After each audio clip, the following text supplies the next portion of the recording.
Дани улсын нийслэл Копенгаген хот амьдрахад таатай эрүүл хэвийн маягтай хотуудын жагсаалтад дээгүүр бичигддгээс гадна нэгдсэн үндэсний байгууллагын аз жаргалын индексийн шалгуур үзүүлэлтээр мөн тэргүүлдэг хот юм.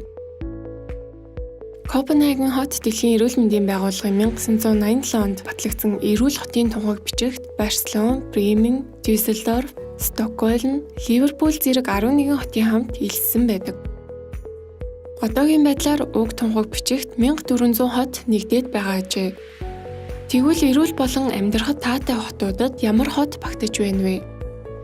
Копенгаген хотын туршлагаас дүгнэхэд амьдралын эрүүл хэвийн маягийг хэвшүүлэх, жишээ нь дугуй унах орчинг бүрдүүлэх, боловсролын хөтөлбөр тамхинаас гаргах хичээл зэргийг оруулах, шим жижил хоолны тухай мэдээллийг ард иргэдэд түгээх зэргийг шатанд хэрэгжүүлэх нь үр дүнтэй ажээ. Копенгаген хотын оршин суугчид автомашинаас илүүтэй дугуй унахыг эрмэлздэг бөгөөд хүн амын тоо болон замын төлөвлөлтөөс хамаарч дэлхийн зарим хотууд автомашинаас татгалзах сонголтыг хийж байна. Копенгаген хотын нийт иргэдийн 62% нь өдөр тутам дугуйгаар зорчдог гэсэн тоо баримт бий.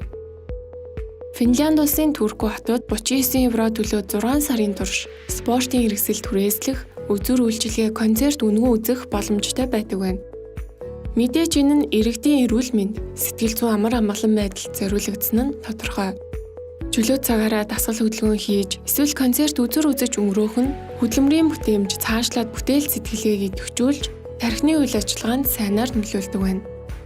Ийхүү эрүүл мэндийн үзүүлэлт сайжирснаар суралцах чадвар мөн сайжирч, ажил эрхлэлт нэмэгдэх хандлага тус хотод ажиглагджээ.